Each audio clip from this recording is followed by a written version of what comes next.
Hello and welcome you are students to my channel જ્ઞાન જો ધોરણ 11 અને 12 અંગ્રેજી વિષયમાં લેંગ્વેજ ફંક્શનનો આજે આપણે અભ્યાસ કરવાના છીએ અને આપણે અગાઉ પાર્ટ 1, 2, 3 અને 4 માં ઘણો બધો અભ્યાસ કર્યો છે. તો પાર્ટ 1 માં આપણે લેંગ્વેજ ફંક્શન શું છે, ક્યાં ક્યાં અને કઈ રીતે વપરાશે, અને ખાસ કરીને જે લેંગ્વેજ ફંક્શનના કમ્પ્લીશન અને રિસ્પોન્સ નામના જે ટાઈપ્સ છે એટલે કે પ્રકારો છે, જેમાં પરીક્ષા લક્ષી આપણે વાત કરી હતી, એમાં આ શબ્દોની પણ આપણે એટલે કે subject, adjective, adverb, to infinitive, past participle અને મોડેલ ઓક્સિલરીનો પાર્ટ 1 માં વિગતે અભ્યાસ કર્યો છે. તમે આ રીતે જોઈ શકો છો અને તેથી તમને ભવિષ્યમાં જ્યારે પણ સેન્ટેન્સ પેટર્નની વાત આવશે, વાક્ય રચનાની વાત આવશે, ત્યારે તમને પ્રોબ્લેમ્સ ઓછા થશે અથવા નહીવત થશે. ત્યારબાદ પાર્ટ 1, 2 માં આપણે જોયા હતા બે લેંગ્વેજ ફંક્શન, શોઈંગ ઓર એક્સપ્રેસિંગ રિઝલ્ટ અને adverb close of result.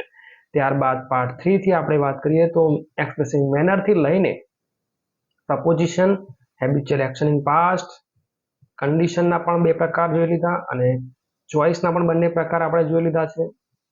Questioning જે છે, આસ્કિંગ ક્વેશ્ચન, ઇન્ક્વાયરીના પણ પ્રશ્નો જોયા, એક્સક્લેમેશનના પણ આપણે પ્રશ્નો જોયા અને ત્યારબાદ કોન્ટ્રાસ્ટ એટલે કે વિરોધ દર્શાવતા વાક્યો જોયા. આગળ વધતા આપણે ઓફરિંગ સજેશનમાં 3 જે સ્ટેપ્સ છે, બરાબર છે, શુડ, ઓટ ટુ અને હેડ બેટર, એની પણ આપણે વિગતે સમજણી મેળવી. કમ્પેરિંગમાં પણ 3 ડિગ્રી જે છે, પોઝિટિવ, કમ્પેરેટિવ, ડબલ કમ્પેરેટિવ અને સુપરલેટિવની પણ વિગતે ચર્ચા કરી છે, અભ્યાસ કર્યો છે. અને ત્યારબાદ આજે આપણે લેંગ્વેજ ફંક્શનના પાર્ટ 5 નો અભ્યાસ કરવાના છે, જેમાં 14 નંબરનું લેંગ્વેજ ફંક્શન છે, શોઈંગ ઓર એક્સપ્રેસિંગ પર્પઝ. પર્પઝનો મતલબ આપણને ખબર જ હોય. પર્પઝ એટલે અહીંયા લખ્યું છે કે વ્યક્તિ જે ક્રિયા કરે છે એ ક્રિયા શા માટે કરે, એનો ઈરાદો, ધ્યેય કે હેતુ દર્શાવવો હોય. આપણે અભ્યાસ કરીએ છીએ શા માટે? કદાચ જોબ મેળવવા માટે, ભણવા માટે, શીખવા માટે, કંઈક કરો. તો આ જે ઈરાદો છે વ્યક્ત જ્યારે કરવો હોય, તમે કોઈ કોચિંગ ક્લાસમાં ગયા છો, સ્પોકન ઇંગ્લિશના ક્લાસીસમાં ગયા છો, તો તમારો ઈરાદો શું છે એ બતાવવું હોય ત્યારે આપણે આ લેંગ્વેજ ફંક્શનનો ઉપયોગ કરીશું. એના એલિમેન્ટ્સને ખાસ ધ્યાન રાખવાના છે. ટુ થી પણ કરી શકાય, બરોબર. ટુ એનો મતલબ, આ બધાનો મતલબ છે ના હેતુથી, ના ઈરાદાથી, બરોબર છે. મિનિંગ સેમનો સેમ છે, પણ વાક્ય રચના અલગ અલગ છે.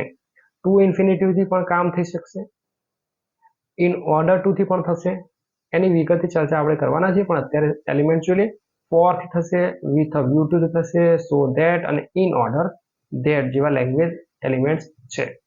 હવે એની સેન્ટેન્સ પેટર્ન એટલે કે વાક્ય રચનાને પણ આપણે સમજીએ, સેન્ટેન્સ સ્ટ્રક્ચર સમજીએ, એટલે કે ક્યારે સબ્જેક્ટ આવે, ક્યાં વર્બ આવે, ક્યાં નાઉન આવે, ક્યાં એડજેક્ટિવ આવે, એ જોઈએ. તો ટુ ઇન્ફિનિટિવ થી પણ આપણે વાક્ય બનાવી શકાય, એટલે કે ટુ સાથેનું મૂળ ક્રિયાપદ આવે, બરોબર, ત્યારે પણ આઈ વોન્ટેડ ટુ, આવું કંઈક આવે, એટલે કે ટુ જ્યારે આવે છે, ટુ સાથેનું મૂળ ક્રિયાપદ આવે છે, ત્યારે પણ આપણે કહી શકીએ કે આ કંઈક કરવા માંગે છે. ઇન ઓર્ડર ટુ માં ખાસ યાદ રાખવાનું છે, ક્રિયાપદનું મૂળ રૂપ આવશે અને અધર શબ્દો જે આવવાના હશે, જે હશે સેન્ટેન્સના મિનિંગ પ્રમાણે હોઈ શકે છે, પ્લસ માઇનસ એ હશે. ફોર વાળામાં યાદ રાખવાનું છે, ક્રિયાપદનું આઈએનજી વાળું રૂપ આવશે, એટલે કે જે ક્રિયાપદ આવશે, જો જ્યાં જ્યાં મૂળ ક્રિયાપદ છે તેની આપણે વાત કરી લીધી છે. હવે આઈએનજી વાળું રૂપ આવ્યું છે, તો આઈએનજી એટલે તમને સરળ ભાષામાં કહું તો ગો હોય તો ગોઈંગ, બરોબર છે. મૂળ ક્રિયાપદ એટલે ટુ ગો અથવા એકલું ગો આવે. ટુ ઇન્ફિનિટિવ ટુ ગો અને મૂળ ક્રિયાપદ તો ગો. આ અગાઉ આપણે પાર્ટ 1 માં શીખી ગયા છે. વિથ અ વ્યૂ ટુ સાથે શું આવે? ક્રિયાપદનું આઈએનજી વાળું રૂપ આવશે. સો ધેટ યાદ રાખવાનું છે. શોઈંગ ઓર એક્સપ્રેસિંગ રિઝલ્ટમાં આપણે જોયું છે, એટલે ઘણીવાર વિદ્યાર્થીઓ કન્ફ્યુઝ થઈ જાય છે સો ધેટ જોઈને જ રિઝલ્ટ, કારણ કે પહેલું જ મોટાભાગે શાળાઓમાં અને ગ્રામરની બુકમાં રિઝલ્ટ વાળું છે મોટાભાગના, તો એમને એ અંદર ગોખાઈ જ ગયું. સો ધેટ એટલે અરે ભાઈ એવું નથી હોતું. અહીંયા તમે જોશો તો સો ધેટ વચ્ચે ખાલી સ્પેસ છે, કોઈ શબ્દો નથી, એટલું ખાસ આપણે યાદ રાખો.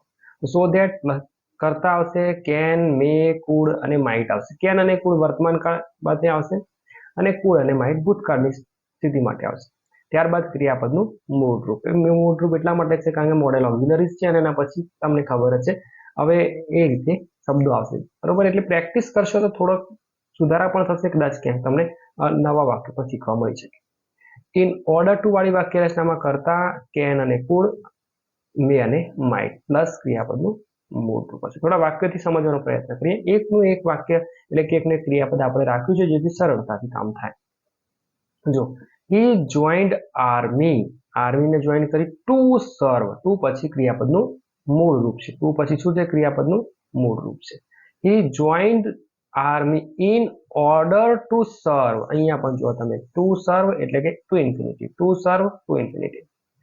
હવે ફોર વાળું આવ્યું તો he joined army for serving. For પછી ક્રિયાપદનું આઈએનજી વાળું. પછી એ જ રીતે વિથ વ્યુ ટુ માં પણ શું આવશે? ક્રિયાપદનું આઈએનજી વાળું રૂપ. બરોબર. વિથ વ્યુ ટુ પછી આઈએનજી. આ ટુ ઇન્ફિનિટિવ નથી એટલું યાદ રાખવાનું છે. વિથ વ્યુ ટુ આખો શબ્દ છે, phrase. He joined army so that he could serve the nation. He could serve the nation. સરળ છે પણ તમારે આ થોડું ધ્યાન રાખવાનું છે. ત્યારબાદ એકદમ સરળ લેંગ્વેજ ફંક્શનો હવે આવી રહ્યા છે. એમાંનું એક છે ડિસ્ક્રાઇબિંગ પર્સન અથવા થિંગ. કોઈ વ્યક્તિના ગુણની વાત આપણે કરતા હોય, ગુણ હોય, દુર્ગુણ હોય, અથવા એના કોઈ પણ વિશેષણ, કોઈ પણ એની વિશેષ બાબતોની આપણે વાત કરીએ, વ્યક્તિની વાત કરીએ તો પર્સન આવશે, અને કોઈ વસ્તુની વાત આવે તો થિંગ આવશે. બધા આટલું યાદ રાખવાનું. બરોબર. તો કયા કયા શબ્દો હોઈ શકે? ખાસ કરીને રિલેટિવ ક્લોઝ હોઈ શકે, અને વિથ, હુ. હુ વાક્યની વચ્ચે આવશે મોટા ભાગે. શરૂઆતમાં આવશે તો તે પ્રશ્નાર્થના રૂપમાં હશે, પણ હું, કે જે. બરોબર. હું રમેશભાઈને જાણું છું, જે ટીચર છે. બરોબર. જે માટે વપરાય ત્યારે હુઝ આવે એટલે કે જેનું, હુમ એટલે જેને, વિચ જે નિર્જીવ પદાર્થ માટે વપરાશે. વિચ નો મતલબ પણ જે થશે, પણ એ પદાર્થ કે નિર્જીવ વસ્તુ માટે વપરાશે. ત્યારબાદ એડજેક્ટિવ અથવા એડજેક્ટિવ ફ્રેઝથી પણ આપણે કોઈની વિશેષતા દર્શાવી શકીએ છીએ. જેમ કે Sachin is an intelligent boy. તો એન ઇન્ટેલિજન્ટ બોય જે છે આ શું બતાવે છે? એના વિશેષો બતાવે છે, હોશિયારી બતાવે છે, એનું જ્ઞાન બતાવે છે, કંઈક બતાવે છે ગુણ. તો એને કહીશું એડજેક્ટિવ ફ્રેઝ.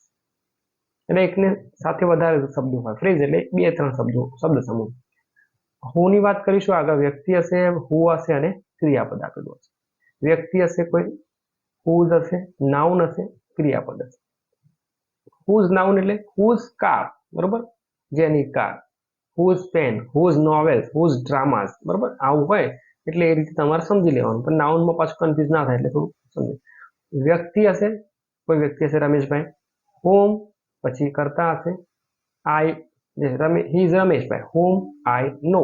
બરોબર. હોમ આઈ નો, હોમ આઈ કરતા નો ક્રિયાપદ. પ્રાણી કે નિર્જીવ વસ્તુ હશે, વિચ હશે, કાર જેમ છે, અને ક્રિયાપદ હશે. બરાબર. This is the car which.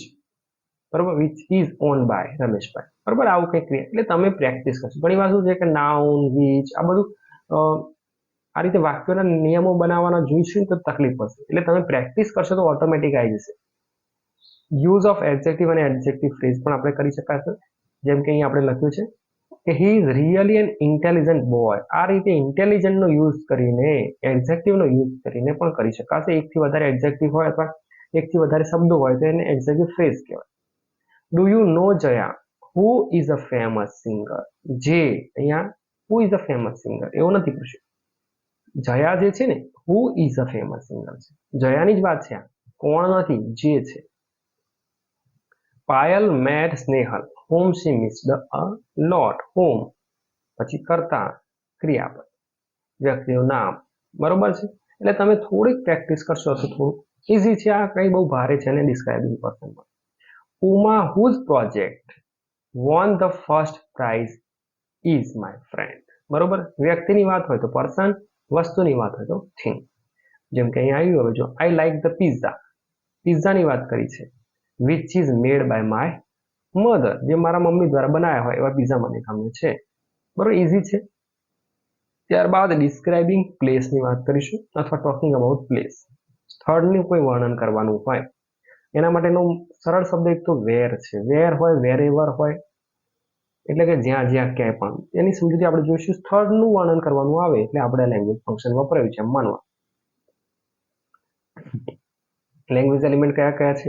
Wear, વેરેવર, here અને ધેર. હિયર અને ધેર બહુ જ રેરમાં યુઝ થશે, પણ વેર મોટા ભાગે, અને પછી સેકન્ડ નંબરમાં છે વેરેવર. બરોબર. સ્થળની વાત હોવી જરૂરી છે. ડિસ્ક્રાઇબિંગ પ્લેસ હોવું જરૂરી છે. સેન્ટેન્સ સ્ટ્રક્ચર જોઈએ તો કોઈ સ્થળ આપ્યું હશે, જેમ કે બોમ્બે, વેર હશે, કરતામાં આઈ છે, ક્રિયાપદ છે બોર્ન. બરોબર છે. બોમ્બે છે, આગળના શબ્દો નથી કહેતા, પણ બોમ્બે વેર આઈ વોઝ બોર્ન. બરોબર. આઈ લાઈક ધ પ્લેસ જે પણ છે, વેર આઈ વોઝ બોર્ન. આ રીતે પણ તમે લખી શકો. સ્થળ હોય વેરેવર, કરતા અને વેરેવર એટલે જ્યાં ક્યાંય પણ. બરોબર. હિયર એટલે અહીંયા અને ધેર એટલે ત્યાં. તો બેઝિક છે. હવે ઉદાહરણો જોઈ લે. This is the place where I was born. I like the places where there are. જો વેર ધેર આર બરોબર, where there are many flowers. Wherever I will go, જ્યાં ક્યાંય પણ હું જઈશ, આઈ વિલ મિસ યુ, હું તમને યાદ કરીશ કે ઘનશ્યામ પ્લેડ ક્રિકેટ હિયર. બરોબર, આ રેર કેસમાં પૂછાશે, પણ કદાચ પૂછાય તો આપણને ખબર હોય છે શાની વાત કરી છે. અને ખાસ ઘણી વાર શું છે કે શબ્દો કરતા કયો ઓપ્શન આપણને આપેલો છે એ પણ મહત્વનો થઈ જશે. 3 ઓપ્શન ખાસ આપણે જોવાના છે આઈડેન્ટિફિકેશન, કે એમાંથી હવે કયો જવાબ આપણો મેચ થાય છે. Jinal likes to go where Pinal goes. જ્યાં એને જવાનું ગમે છે જીનલ, જ્યાં પિનલ જાય છે. ભાઈ તે રીતે ડિસ્ક્રાઇબિંગ ટાઈમ. બધા આ સરળ છે. પ્લેસ હોય, વ્યક્તિની વાત હોય, સમય હોય, સ્થળ હોય, બહુ જ ઈઝી છે. ડિસ્ક્રાઇબિંગ ટાઈમ આમાં થોડા એલિમેન્ટ્સ વધારે છે. જ્યારે સમયને અનુલક્ષીને આપણે કોઈ વર્ણન કરતા સમયની વાત હોય, જેમ કે જેવા તમે ક્લાસમાં આવ્યા ને એવી લાઈટ ગઈ, જેવી મેં સ્વિચ દબાવી લાઈટ ગઈ. સમયની વાત હોય, જ્યાં સુધી, ત્યાં સુધી, ક્યારે, એ સમય પછી, આફ્ટર હોય, બિફોર હોય, બરોબર, ત્યારથી, એ સમય, આવું કંઈક આવે. થોડા એલિમેન્ટ વધારે છે, જોઈ લે. વેન અથવા વેલ નો મતલબ થાય છે જ્યારે. વેનેવર એટલે જ્યારે એટલે એકને એક ઘટના રિપીટ થાય. જ્યારે તમે આવો, બરોબર, ત્યારે અમે તમને ચા પીવડાવીશું. જ્યારે ત્યારે ખબર પડી ગઈ. રિપીટેડ એક્શન છે. ટીલ એટલે જ્યાં સુધી, અને અનટીલ, આ અનટીલ નો સ્પેલિંગ ખાસ યાદ રાખવાનો છે. TIL છે, સિંગલ L છે, અને ટીલમાં ડબલ L છે. એટલે ઇન કેસ બંને જ વાક્યોમાં સરખું દેખાય બધું ને કશું જ ખબર ના પડે તો સ્પેલિંગ પણ જોઈ લેવો. જ્યાં સુધી નહીં ત્યાં સુધી, ખાસ કરીને રિસ્પોન્સમાં અને કમ્પ્લીશનમાં આ શીખવું પડે. બિફોર એટલે પહેલા, અને આફ્ટર એટલે પછી. મારા આવ્યા પછી તમે આવ્યા, બરોબર છે, પહેલા આવ્યા, એ રીતે હોય તે. હવે સિન્સની વાત કરીશું. સિન્સ થોડુંક મુશ્કેલ શબ્દ છે. તો સિન્સનો મતલબ અહીં થાય છે કે કોઈ ચોક્કસ સમયથી, એટલે કે પોઈન્ટ ઓફ ટાઈમ. ઉદાહરણ આપ્યું છે સન્ડે. તમે ક્યાંથી છો?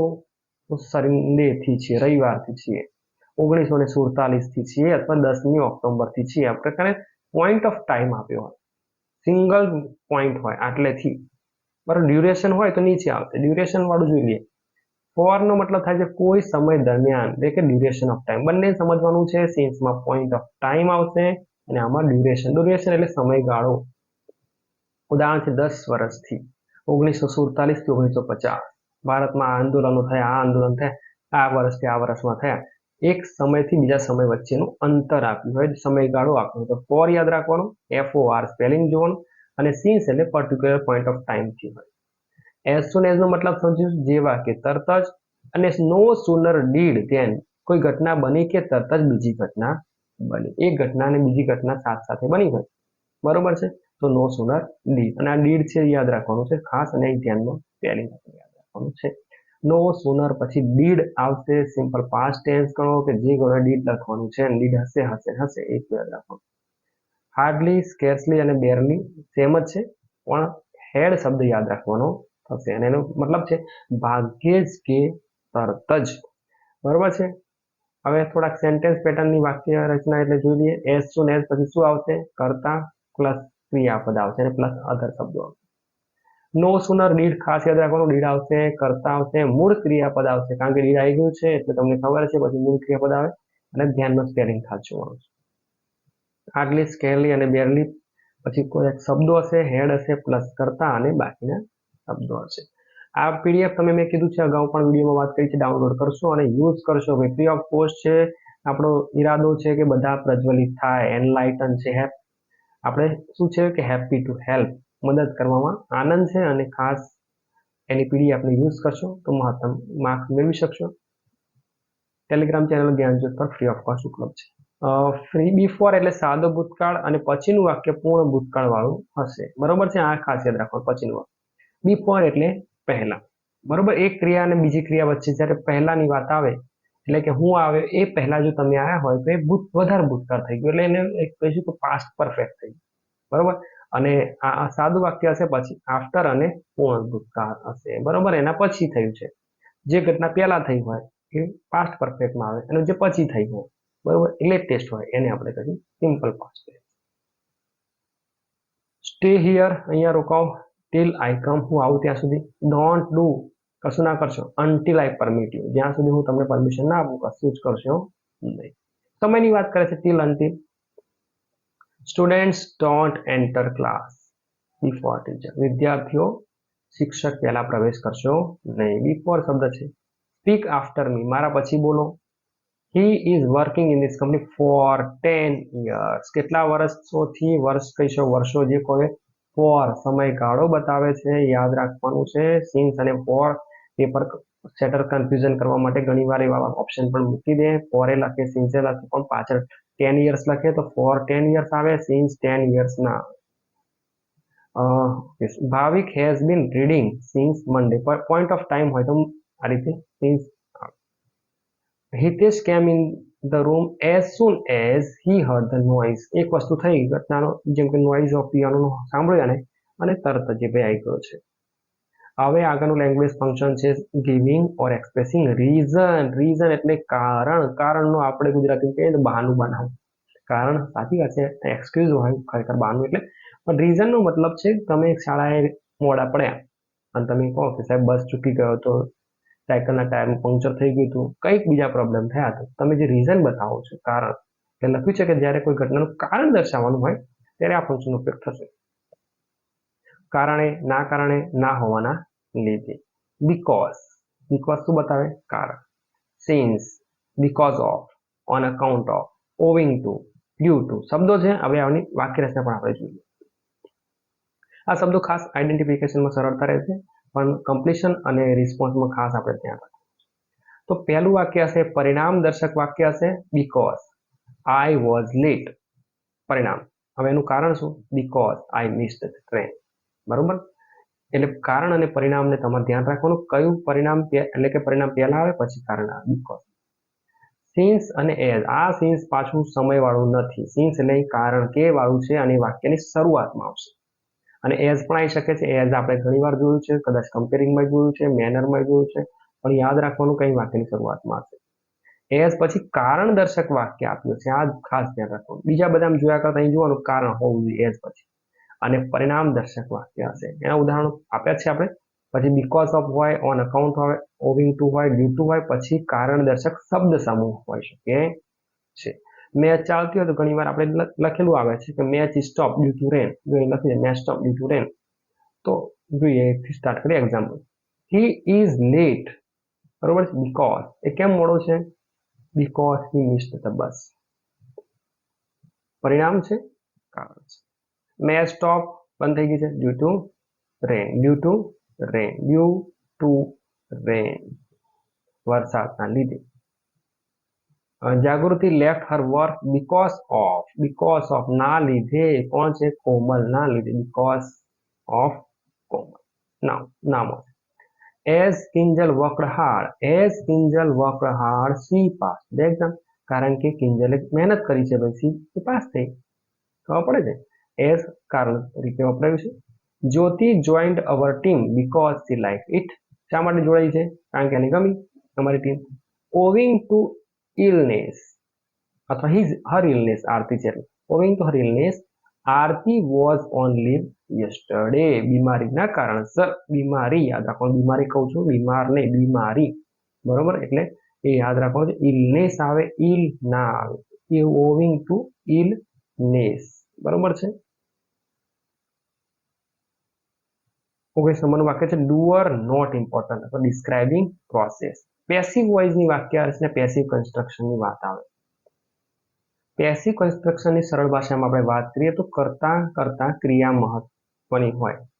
બરોબર. એટલે કે ક્રિયા થઈ છે મહત્વની, કર્મ મહત્વનું હોય. કરતા એટલો ઇમ્પોર્ટન્ટ ના હોય. કશું થયું છે એ મહત્વનું છે. બરોબર. એ કર્મ ઇમ્પોર્ટન્ટ છે અને કર્મ હોવો જોઈએ. કોઈ ઘટના થયેલી હોવી જરૂરી છે. પાછી ક્રિયા થાય તો એક્ટિવ કે પેસિવ થાય. વગર ક્રિયાએ કશું પેસિવ કે એક્ટિવ થાય નહીં. તો પેસિવ કન્સ્ટ્રક્શન કરતા કર્મ મહત્વનું હોય, અથવા કરતા ઇમ્પોર્ટન્ટ ના હોય, કરતા જણાવવું જરૂરી ના હોય, કરતા ખબર ના હોય. થોડી વાત કરી છે કે કરતા દર્શાવવું જરૂર ના હોય. કરતા ક્રિયા વધારે મહત્વની હોય. બરોબર. અને કર્મ તો હોવું જ જોઈએ. તો જ પછી યાદ રાખજો બધું. જ્યારે કોઈ વસ્તુ બનાવવાની પ્રોસેસ, પ્રક્રિયા દર્શાવવાની હોય ત્યારે આપણે આ લેંગ્વેજ ફંક્શન યુઝ કરીશું. સરળ એલિમેન્ટ્સ અને એની સેન્ટેન્સ સ્ટ્રક્ચર જોઈ લઈએ. તો એમ ઇઝ આર હોય તો વોઝ વર્બ હોય. અને પીપીની આપણે અગાઉ વાત કરી છે પાસ્ટ પાર્ટિસિપલ એટલે ક્રિયાપદનું ત્રીજું રૂપ. આપણે અહીં લખી દઈએ તો આ રીતે આવે કે ગો હોય, પછી એનું સેકન્ડ ફોર્મ છે વેન્ટ અને થર્ડ ફોર્મ થશે ગોન. બરોબર, આ થર્ડ ફોર્મ જે છે ને એ આપણું પાસ્ટ પાર્ટિસિપલ છે. વોઝ અથવા were past participle. Have, has, had, having અને બીન પછી પાસ્ટ પાર્ટિસિપલ. જો બીન ના આવે ને તો પાછું પરફેક્ટ ટેન્સીસ થઈ જાય, એટલે પ્રેઝન્ટ થાય કે પાસ્ટ થાય, પણ બીન ના હોય તો, એટલે બીન હોય એ ધ્યાન રાખવાનું. એમિઝાર પછી બીંગ હશે, અહીંયા પણ બીંગ હશે, અહીંયા બી હશે. આ શબ્દો ખાસ ઇમ્પોર્ટન્ટ છે પેસિવ વાક્ય રચના માટે. બરોબર, આઈ એમ ટોલ્ડ એટલે મને કહેવામાં આવ્યું, મેં કીધું એવું નથી, મને કહેવામાં આવ્યું. બરોબર, તો એમિઝાર બીંગ છે, ચાલુ ટેન્સીસ માટે છે, અને બી જે છે મોડેલ ઓક્ઝિલરી માટે છે. આઈ કુડ પ્લે, એમાં બી નથી. બરોબર છે, I could play cricket, cricket is played by me. બરોબર, ટૂંકમાં એ રીતે played by me, is played by me. બરોબર, ઇઝ ટોલ્ડ. આવા વાક્યો તમે જોશો એટલે તમને ખબર પડશે. થોડું સરળ છે, પણ તમને આ બધા જ ટેન્સીસ ને બધું ખબર હોવી જરૂરી છે. ધ મેચ ઇઝ વોન, જો આમાં કરતા નથી, મેચ જીતાઈ ગઈ, કોણ જીતીએ ખબર નથી. બરોબર, ઇટ ઇઝ સેડ એવું કહેવામાં આવે છે, ઇઝ સેડ છે. વર્ક ઇઝ ડન, કામ થયું. Homework should be done. બરોબર, આઈ એમ ટોલ્ડ. અને papers are being cut by. તમે જોશો એટલે તમને ખબર પડશે, મેં શબ્દ એલિમેન્ટ્સ કીધા એ પ્રમાણે આર, બીંગ અને ક્રિયાપદનું થર્ડ ફોર્મ, કટનું કટ જ થતું પાછું, ધ્યાન રાખો. ત્યારબાદનું 20 નંબરનું લેંગ્વેજ ફંક્શન રિપોર્ટિંગ અથવા એને કહીશું ઇનડાયરેક્ટ નેરેશન. ડાયરેક્ટ ઇનડાયરેક્ટ સ્પીચની વાત આવી ગઈ છે આમાં. એના માટે ઓલરેડી આપણી પાસે 3 માર્ક્સનો પ્રશ્ન છે જ, એટલે ઓછા પૂછાશે પ્રશ્નો, પણ છતાંય જો પૂછાઈ જાય તો જ્યારે કોઈ ઘટનાની રજૂઆત કરવાની હોય, કોઈ બાબત અંગે માહિતી આપવાની હોય, અથવા કોઈ ઘટનાનો અહેવાલ રજૂ કરવાનો હોય, અથવા કોઈ વાતચીત કે સંવાદને આપણે રજૂ કરવાના હોય, કે કોઈ બાબતને સમાચાર સ્વરૂપે આપણે આપવાના હોય, ત્યારે આપણે આ રીતે ઇનડાયરેક્ટ સ્પીચનો યુઝ કરીશું. તેના માટે ખાસ એલિમેન્ટ એટલે અહીંયા આપણે એવા શબ્દો શોધવાના છે કે જેનાથી આપણને ખબર પડે. બરોબર છે, આમાં પર્ટિક્યુલર શબ્દો કે એલિમેન્ટ્સ એવા ના પણ હોઈ શકે, જેમ કે ટોલ્ડ છે એટલે કહેવું, ઇન્ફોર્મડ એટલે માહિતી આપવી, રિપ્લાઇડ એટલે જવાબ આપવો, આસ્ક એટલે પ્રશ્ન પૂછવો, ઇન્ક્વાયર્ડ એટલે ઊંડી તપાસ કરવી, અને એક્સક્લેમ્ડ વિથ પછી કોઈ ભાવ હશે, લાગણીનું એડ કરેલું હશે. આ ઉપરાંત ઓર્ડર્ડ હોય, એડવાઇઝડ હોય, રિક્વેસ્ટેડ હોય, વિશ્ડ અને કોંગ્રેચ્યુલેટેડ હોય. બરોબર છે, આ પ્રકારના શબ્દો એમાં બતાવ્યા હશે, જેથી આપણને ખબર પડે કે આ ઇનડાયરેક્ટ સ્પીચનું વાક્ય છે. પણ એના નિયમો પણ આપણને ખબર હોવો જોઈએ, જેમ કે ક્વેશ્ચન વાળું છે એટલે કે ઇન્વર્ઝન ક્વેશ્ચન છે કે WH છે, તો એના પછી સંયોજક વાળા પણ, એટલે કે એની આખી પેટર્ન તમને ખબર હોય છે, સેન્ટેન્સ સ્ટ્રક્ચર ખબર હોવું જરૂરી છે. બરોબર છે, એ એફર્મેટિવ છે એટલે કે એસર્ટિવ સેન્ટેન્સ છે તો ધેટ સંયોજક આવતો હોય, એક્સક્લેમ્ડમાં જે સંયોજક આવવાના હોય આવતા હોવા જરૂરી છે. બરોબર, તો એ બધું ખબર હોય છે. જેમ કે they inquired about his health, the teacher ordered student to finish. જો અહીંયા ટુ ફિનિશ જે છે ને એ ઓર્ડર સ્ટુડન્ટમાં આપણને ખબર છે એ પ્રમાણે કયા પ્રકારનું ઇમ્પેરેટિવ છે, આજ્ઞાર્થ વાક્ય છે. To finish homework. બરોબર, ટુ આપણો અહીંયા સંયોજક છે, to finish. Janki wished Jaya good morning. બરોબર છે, આ વાક્ય ઓપ્ટેટિવ સેન્ટેન્સીસના છે. Our principal congratulated Janki on his getting good marks in exam. Congratulated normal પણ છે, પણ સાથે સાથે આપણે યાદ રાખવું કે અહીંયા ઇનડાયરેક્ટ સ્પીચમાં પણ છે. આખું વાક્ય હોવું જોઈએ ખરેખર તો ક્લિયર થઈ જાય, પણ હવે જે છે આપણે આને સમજીશું.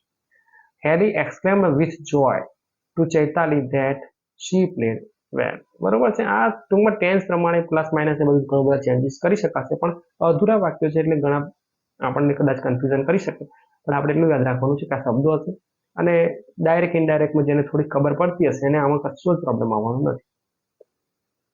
હવે થોડાક મુશ્કેલ ટોપિક છે ને આ રેર પૂછાશે, પૂછાવા જોઈએ કે નહીં મને હજુ ખબર પડતી નથી, પણ 2 ટોપિક છે ખાસ વાક્યને જોડવાના છે, અને એ છે કનેક્ટિંગ ઇન્ફોર્મેશન છે, યુઝ ઓફ કન્જક્શન અથવા કનેક્ટરથી જોડવાના છે. જેમ કે સહેવાગ એક બેટ્સમેન છે, સચિન એક બેટ્સમેન છે, તો એન્ડથી આપણે જોડવાનું કે Sachin and Sehwag are batsman. વાક્યોને જોડવાના છે, એના માટેના સંયોજકોનો યુઝ કરવાનો છે. સમસ્યા એ છે કે આના એલિમેન્ટ્સ બધા જ આવી જશે, પછી એ આગળના સો ધેટ વાળા પણ આવી જશે, આઈધર ઓર પણ બધું જ આવી જશે ટૂંકમાં, એટલે આમાં કશું બાકી રહેતું નથી. ખાસ કરીને જે પણ સંયોજક હોય બધા આમાં યુઝ કરી શકાય. તો એક કરતાં વધારે વાક્યો જે સાદા વાક્યો અને આપણે કોઈ માહિતી આપી છે ને ચોક્કસ કનેક્ટર સંયોજક પર આપણે જોડીએ અને અર્થપૂર્ણ વાક્ય બનાવીએ, ત્યારે આપણે એમ કહી શકાય કે આમાં આપણે આ કનેક્ટિંગ ઇન્ફોર્મેશન છે, ઇન્ફોર્મેશનને કનેક્ટ કરવાની છે. યાદ રાખો, ઇન્ફોર્મેશન છે માહિતીને કનેક્ટ કરવા.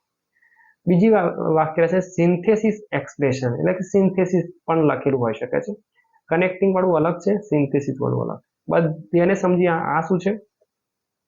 એક કરતા વધારે વાક્યો દ્વારા રજૂ કરવામાં આવેલી માહિતીને વધારે સ્પષ્ટ કરવા માટે પર્ટિક્યુલર કનેક્ટર યુઝ કરવા માટે અને કન્જક્શન કે સંયોજકો જોડવાના અને અર્થપૂર્ણ વાક્ય બનાવવાનો પ્રયત્ન કર્યો હોય. પેલામાં શું માહિતી ભેગી કરી છે, કનેક્ટિંગ કર્યું. જો કે સેમનો સેમ મતલબ થાય છે, લગભગ બહુ ઓછા ફરક પડે છે, પણ છતાંય તમે થોડી પ્રેક્ટિસ કરશો અને એટલે જ કદાચ આને બોર્ડ કક્ષાએ 12મા સુધી તો ન જ પૂછવું જોઈએ. વિદ્યાર્થીઓ કન્ફ્યુઝ થઈ જ શકે છે આમાં. અને લગભગ પેપર સેટર પણ એ જ પ્રયત્ન કરશે કે તમારો ઓપ્શન જ એવો હશે. જો આઈડેન્ટિફિકેશન પૂછશે તો એક જ ઓપ્શન હશે, કનેક્ટિંગ ઇન્ફોર્મેશન. બરોબર છે? જોડે જોડે સિન્થેસિસ નહીં લખેલું હોય એટલે આપણે કંઈ ચિંતા કરવાની. આપણને એવું લાગે કે આમાં માહિતી જોડી છે તો ઉપર ઓપ્શન એક જ હશે, કાં તો સિન્થેસિસ હશે કાં તો કનેક્ટિંગ ઇન્ફોર્મેશન.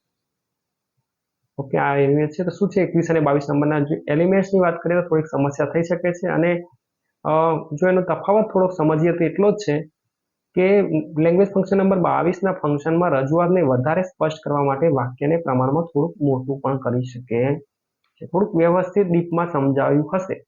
બરોબર, એ પણ હોય શકે. એલિમેન્ટ્સની વાત કરીએ તો બધા જ આવી જશે. And as well as but yet still બધું ગુજરાતી આપણે અગાઉ જોઈ લીધું છે. Or either or neither not only but also who, whose, whom, which, how, where, when, why, what, because since બધું આ બધા જ though, ever, however બધું if, unless, so that, such that, in spite of, instead of, because of, on account of, due to બધું જ આવી જશે. owing to, in search of, આ બધું આવી જશે. હવે થોડુંક સમજીએ કનેક્ટિંગ ઇન્ફોર્મેશનમાં શું હોય. તો માહિતીને કનેક્ટ કરવાની વાત કરી છે કે આઈ will go to Abu and Ambaji. બે વાક્યો છે, આઈ will go to Abu, I will go to Ambaji. બરાબર, બેને જોડી દીધા છે. Ramesh and Mahesh are cricketers. હમણાં આપણે સચિન અને સહેવાગ જેવી વાત છે એન્ડથી જોડે. I made a doctor whose name is Jaya. આ પાછું આપણને લાગે ડિસ્ક્રાઇબિંગ પર્સન જેવું, પણ એટલે યાદ રાખવાનું કે ઉપર ડિસ્ક્રાઇબિંગ પર્સન ના આપ્યું હોય તે કનેક્ટિંગમાં જતું રહેશે. એટલે લગભગ આ હું તો કહું છું ન જ પૂછવું છે, કારણ કે બીજા સાથે ક્લેશ બહુ થાય છે. Vinod studies maths and magic. What will you take, T or coffee? T or coffee છે, વોટ છે, પાછું પ્રશ્નાર્થ પણ છે. સિન્થેસિસની થોડી વાત કરીએ. થોડુંક મોટું, થોડુંક ક્લિયર કરવા માટેનું વાક્ય હશે. અને ખાસ કરીને આપણે કમ્બાઇન ધ ફોલોઈંગ સેન્ટેન્સના પ્રશ્નમાં પણ આ જ વસ્તુ છે, વાક્યને જોડવાના છે. આઈ will go to Abu and Ambaji and enjoy there a lot in the upcoming vacation. જો ઘણું બધું એડ કર્યું છે. હું આબુ જઈશ, અંબાજી જઈશ ને ત્યાં બહુ બધું એન્જોય કરીશ. એટલે વાક્યને વધારે સ્પષ્ટ કરવાનો પ્રયત્ન. વાક્ય થોડું લાંબુ હશે કનેક્ટિંગના તુલનામાં. જો કે બંને વાક્યો લાંબા હોઈ શકે છે, પણ પેપર કાઢનારે થોડું ધ્યાન રાખવું જોઈએ. Ramesh and Mahesh are close friends. બરોબર છે, કનેક્ટિંગ છે. And good cricketers also. જો તમે કેટલા બધા આમાં કન્જક્શન એડ કરી દે. I met a doctor whose name is Jaya and who live. બે વાર જો તમે હુ લીવ્સ ઇન સુરત મળ્યો on last Monday during my visit to Surat. બરોબર છે, સુરતની વિઝિટ દરમિયાન હું એક ડોક્ટરને મળ્યો જેમનું નામ જયાબેન છે. બરોબર, ચોક્કસ આ છેલ્લા બે ફંક્શનમાં થોડું કન્ફ્યુઝન થશે, એટલે બહુ ચિંતા કર્યા વગર આગળના 20ને વ્યવસ્થિત તૈયાર કરશો તો કોઈ સમસ્યા આવશે નહીં. થેન્ક્સ ફોર વોચિંગ અને subscribe my channel Gyanjyot. Video ગમે તો આપણે એને લાઇક અને વિદ્યાર્થી માટે શેર અને વધુ વિડીયો જોવા માટે ચેનલને નોટિફિકેશન બેલ આઇકોનને પણ પ્રેસ કરી રાખીશું. Thank you and best of luck.